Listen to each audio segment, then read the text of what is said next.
กะทักทายสบายดีและสวัสดีเด้อเนาะทุกคนยินดีต้อนรับเข้าสู่ช่องแม่น้องวิวชาแนลอีกแล้วพี่น้องตอนนี้เฮากะมาเฮือนแม่ย่าเนาะพี่น้องเนาะมาแล้วบ่เห็นแม่ย่าแล้วพี่น้องมาออกไปหน้าแม่ตุ้ยเนาะพี่น้องเนาะเดี๋ยวเฮา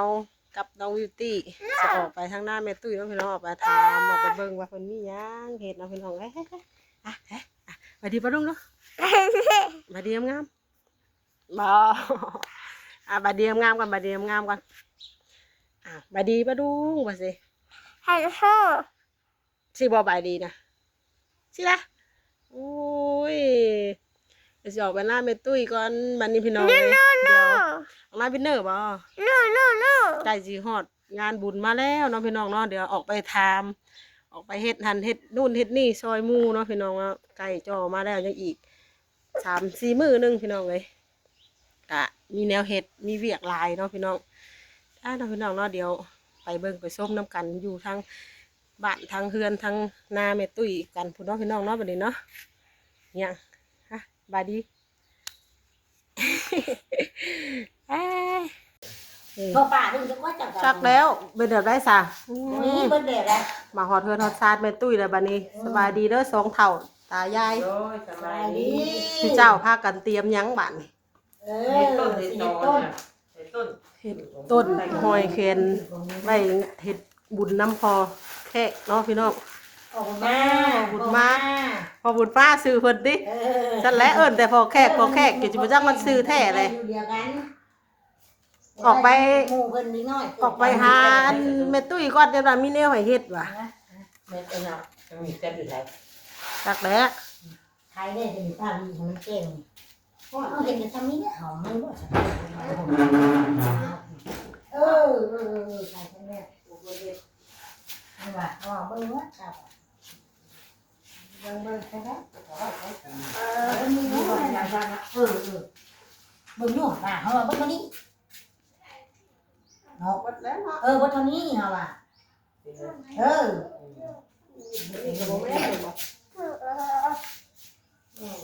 เล่นหมกคือไม่ใช่บึ้งเขากับบ้านบึ้งวะ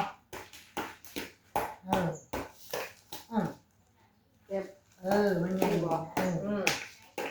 คุณบอกไม่ใช่ได้หุ่นเท่ากันอันนี้เพิ่นแถมมันรับกองบุญบ่เพิ่นมาทำกองบุญแถมต้นไม้นี่เฮาก็ยังบ่ทันได้เอามาต้นอ้ออันนี้ต้องเอาอันนี้ต้นกองบุญชื่อดอกเพิ่นพี่บ่มีบ่นั่นแหละแม่น้องมันห่างนั่นแหละตรงนี้แล้วคือมาให้หลายจ้ะเอาผู้งานอยู่นะคนบ่จักคนก็สิใส่นะคนบ่ได้หุ่นคือกันคนบ่จักคือกันเนาะมันเป็นอันนั้นเฮ็ดแล้วเฮ็ดขึ้นนี่บ่โอ้ยข้าพเจ้าก็เมนูนี้เมนูเชื่อเพิ่นอันนี้น่ะเขาเฮ็ดเอาเพิ่นเฮ็ดเอาเองเพิ่นบ่เฮ็ดเองของสามีน่ะ2ต้นอาหารที่เป็นเฮ็ดให้ลูกมานี่แล้วของแม่นิ้วน่ะก็2ต้นน้ำแล้วเพิ่นเฮ็ดเพิ่นเฮ็ดเฮ็ดนี่ก่อนเพิ่นว่า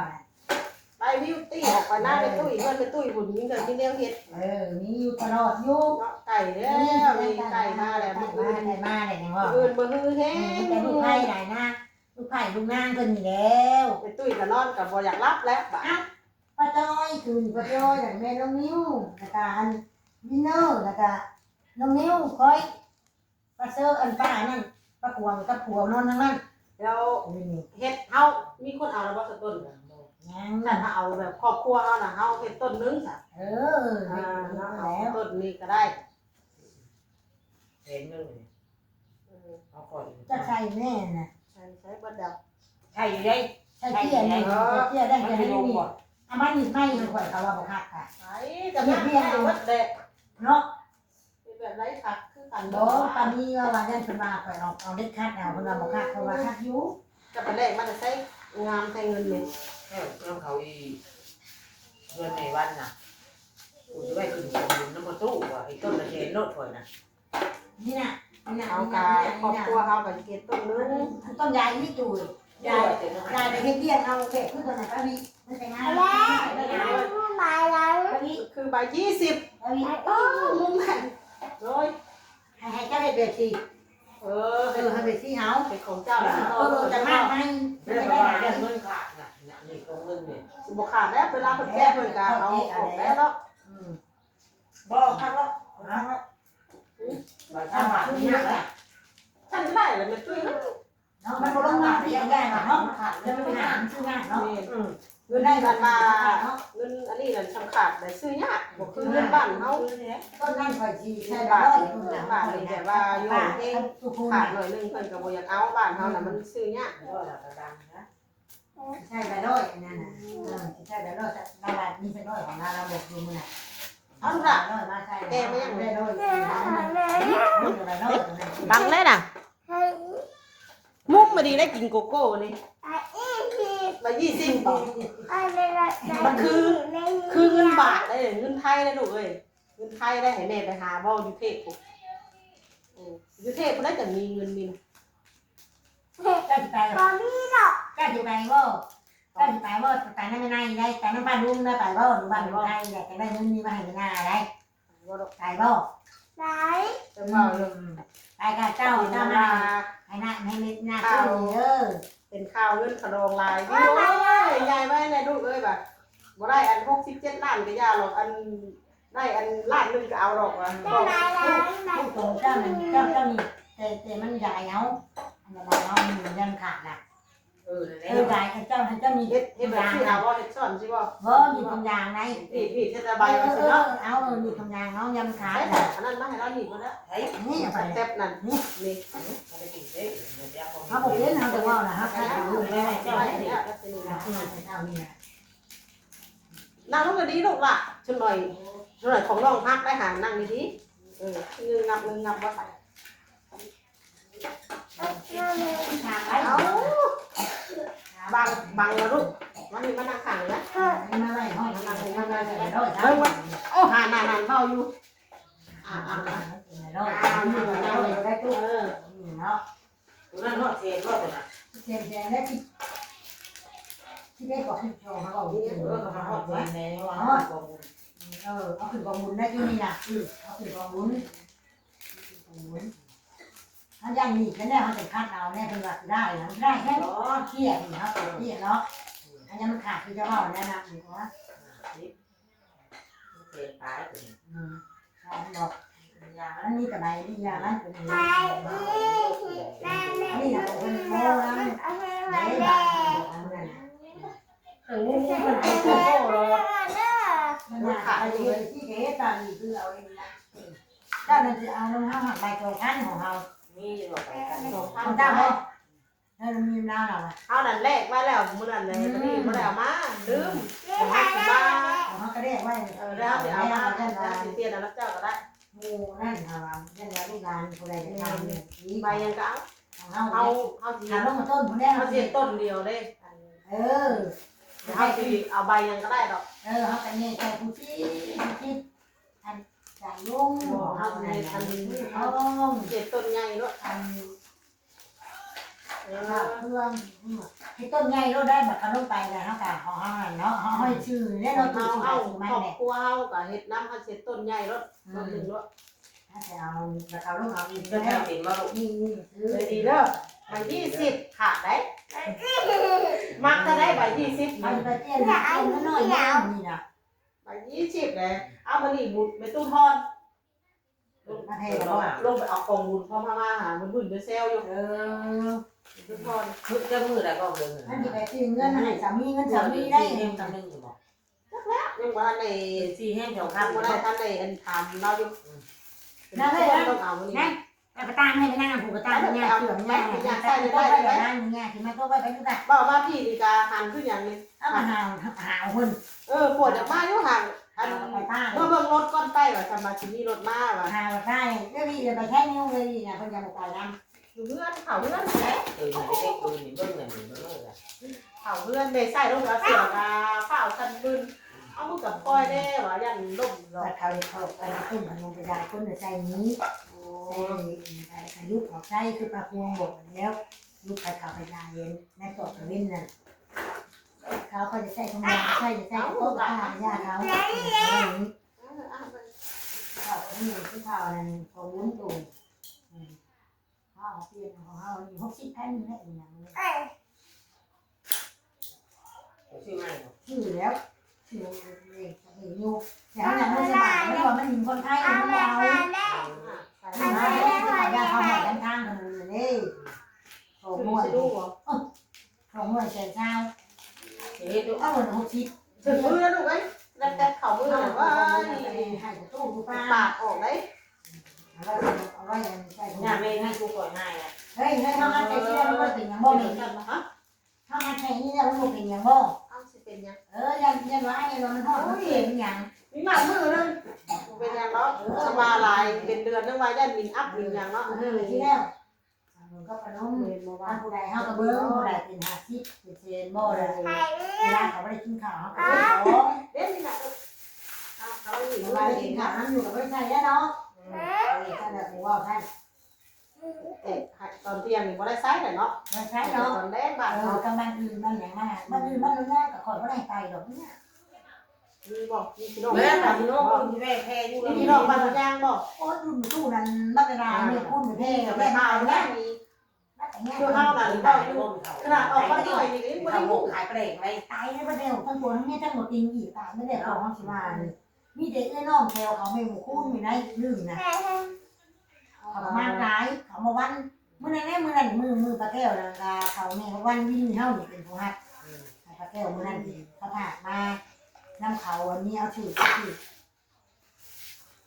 ย่าเราเขาไปเฮ็ดคือคันหมู่นั่นย่า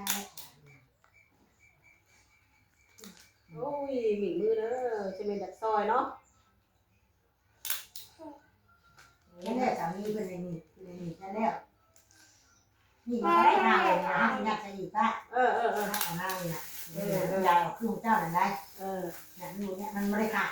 เนี่ย สั่นก็ได้ มันมาแค่ใจทุกอันตรายอีกนะ เอาแก้ออกได้ตุ้ยงัดออก บ่คอยคัดไปเนี่ยจะได้อีกปาบีนิดหน่อยนี่ ตรงนี้แถวรุ่มมาแหละ เอาหมดทั้งวันเลยเช้านี้เนี่ยเอาก่อน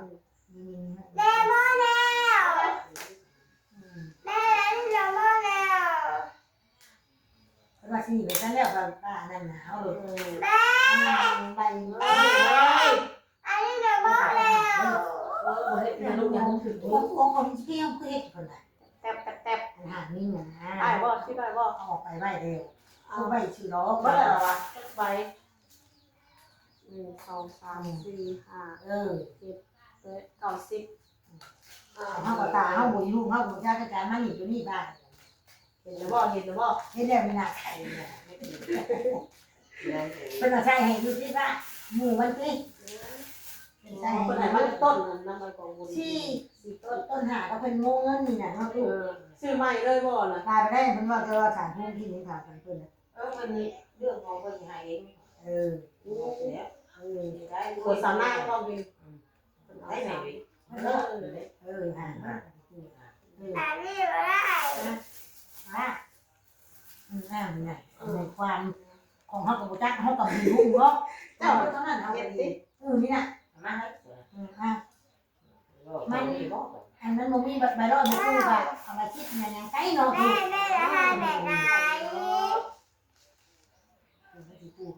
ของเจ้ากาต้นนั้นนั่นชำกันก็มียาบ่ ตัว ไอ้เฮ็ดเองซะ เซนซ่าแล้วมาใส่กับไม้เลย เนี่ยทำไม มาใส่น้ำตุ๊ดมันใส่เสร็จเลยฮันเองดูเนาะเราว่ารู้ ไม่ถูกบอก ถ้าเราใบรอดเป็นโน่ต้นว่ามันอันนี้เป็นมูเป็นมูเรามีต้น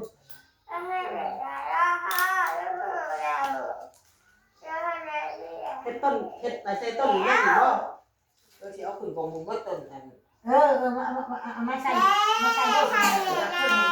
ต้นพ่อนั่นมันนั่นเนาะเด็กว่าปัดว่าไปให้ต้นนึงว่ะเนี่ยเป็นโรงรักของคุณ เนาะเอาละว่ามันว่าเป็น ไปส่งอันเดียวหาคนจะให้แต่ต้นเดียวก็พอโอ้ต้นเดียวเนี่ยพอก็ได้เท่านั้นแล้วอันนั้นคือที่เอาตายกันแล้วอ๋อกับตัวกับนี่ก็แค่ว่า ว่าเราขึ้นกองมือเมื่อไรกองมือเมื่อตัวนี่นะ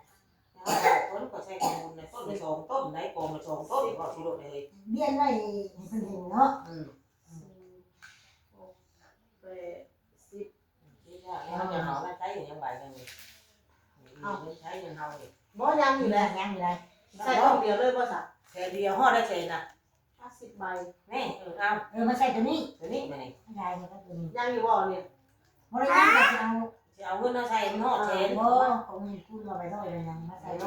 ยไปร้อยแล้วบอกเอาไม่ได้ดูเขาเนี่ยเขาเห็ดต้นเนี่ยเขา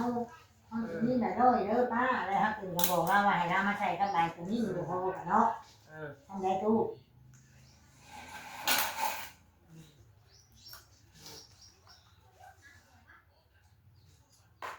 เอาไปเสียงน้อยมาให้ป้าจ้อยห้องป้าจ้อยชิ้นเนื้อเห็ดอันนี้ของเพิ่น เพิ่นไปเฮ็ดอันนั่นบ่ บัดนี้นั่นบัดเป็นชื่อมูลเพิ่นสิบ่ซ่าเอาเลยนี่ไงเพิ่นได้บอกนะพ่อ มันเอาไปโชว์บ่ สำว่าคนสิว่าเอา โช บ่ ว์ มาช้องบอกนะโลดด้วยเอามาช้องมานี่นั่น เพิ่นเอาจังนี้บ่ ก็ถือจะพูดจูงเขาก็บอกหน่อยช่วยเนาะ เขาก็เอาเลยน่ะ มานี่นะอันนี้นั่นมันบอกให้เพิ่นมาแต่มันสิบ่ซ่าเอานี่นั่น ว่าอะไรมากได้ใช้ต้องปลูกเล เลย ยใช้บุญโตเลยแล้วรับเงินใหม่นี้ของเรานี่หาของมาเฮ็ดใหม่เงินเราเบิดมันสิไปแก้ให้ดาวแล้วนี่น่ะของมันเนี่ยเราออกก่อนโลดนะแก้ให้เนาะ เอามาเนี่ยเงินภาษีเฮาเอาน้ำก่อนได้โอ้ยเนาะเนาะ อันนั้นด้วยกันมาให้ไปไหน เอาเฮ็ดไปได้ลูกเอาล่ะขอบใจ ไปไหน นะ ไปไหนฉันกระโดดนะเอาอย่างนั้น เอาเถอะ เอาอันนี้ไว้กินบ่นะเนี่ย เอาบุกขนาดเลยตีได้กินเลยแบบละลายมันก็ผู้หลัง อันนี้เราก็กิน นี่เว้ย ตรงยางเอาแล้ว ได้แต่ว่า เนี่ย บ่อยกว่า มากินมาเอาดิลูก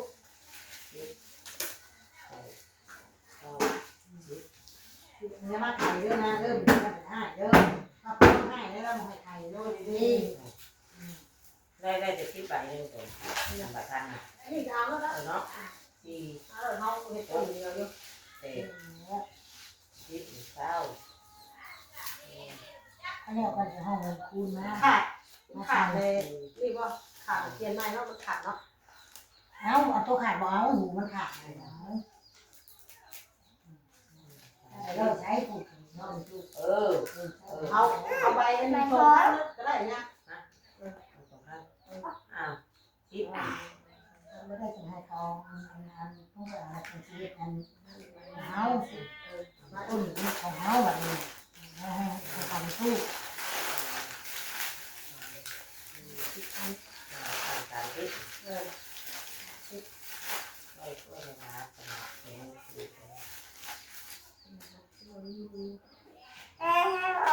จะเปลี่ยนเนี่ยอะไรเนี่ยแล้วนะสั้นเลยเอา อันนี้เรื่องจะปังนี่เด้อ ไป20เอาไว้อัน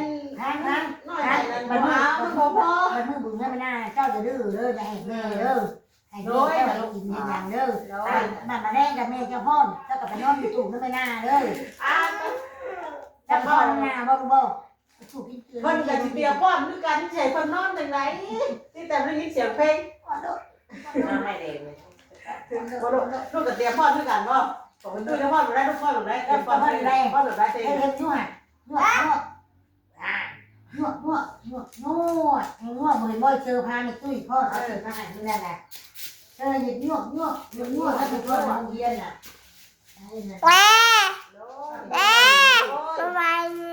โอ้ยสบายดี แม่ก็ดูดูตาเรานี่เลยเช็ดแน่น้ำมันเจ้าน่ะใช่ถ้าได้บ่ตุกูนน่ะเรามาได้ทำไมมาเจ้าเห็นเนี่ยคนเราว่าเราสิ แล้วสิมื้อแรกเงินอีกใด บอกใบด้อยน่ะนะเราจะเอาไปด้อยใช่ตัวนี้เราตู้แล้วก็เนาะเราบอกเอาดูมันน่ะเราสิโม่ใบด้อยให้ต้นมันก็ผ่ามาแล้วอ่ะ nó kia còn của nhầy quá nó nó từ แล้วก็บอกเรามึงชงเขาบุญให้กับพี่มาเป็นเลิกมาเกี่ยวกับสบายที่เขาไปบุญเลิกสู้เลิกน้อยนี่น่ะทำบุญก็ได้ไม่อันท่านก็ได้นี่ของเลยเนี่ยมีอันนี้ มาหน่อยสิดื้อ เรื่องบางทีเรื่องแท้เนี่ยอยากให้เรื่องน้ำห้อง